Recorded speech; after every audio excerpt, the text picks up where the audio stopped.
Magandang hapon mga kabuki kabonsai. Update ko lang itong aking bonsai Chiesa. 30 years old na yan. Natumba na siya. Ito yung pinakapuno niya, mga kabuki kabonsai. Natumba siya. Nagkaroon siya ng panibagong mga ugat doon sa baba. Ayan. Kapal ng ugat niya. Dami niyang mga sanga na pwede natin markotin ito. Bago natin iputulin, mamarkot muna natin mga kabuki kabonsai para hindi masayang.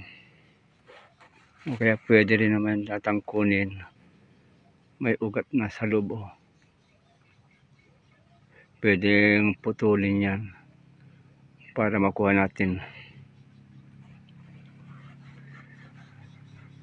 Saka itong ayan, may ugat na rin.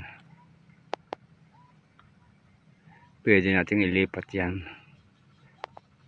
Pati ito. Itong isa. Yan, para meron tayong Chiesa pa na iba. Sayang pong puputulin natin. May maugat. At itong mahaba na ito, pwede natin imarkot yan. Ayan. Mamarkot natin ito para makuha natin. Masyado na siyang wild. Ang iiwan natin mga kabuki kabonsai ay yung nasa gitna na lang. Pwede.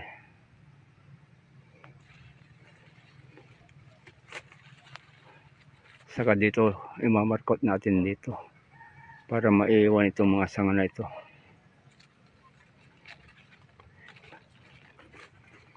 Babawas tayo ng mga sanga niya. Ang dami. Ang taas na niya. Minsan lang namunga. Sayang. Namumulaklak ka. Hindi na naman nagtuloy yung bunga.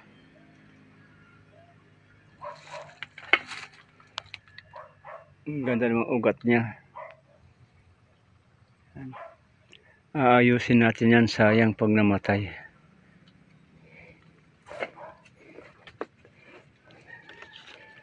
Ito.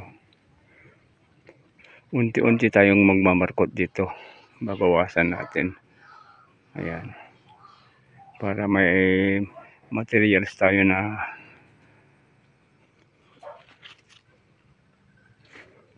Chiesa.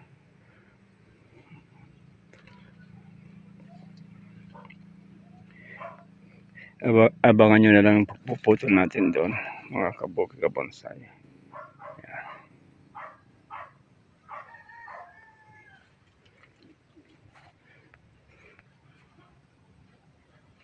At papalitan din natin tong lupa niya, buhangin na. Gagawa tayo ng magandang paso. Thanks for watching mga kabuki kabonsai. Bye bye. God bless you all.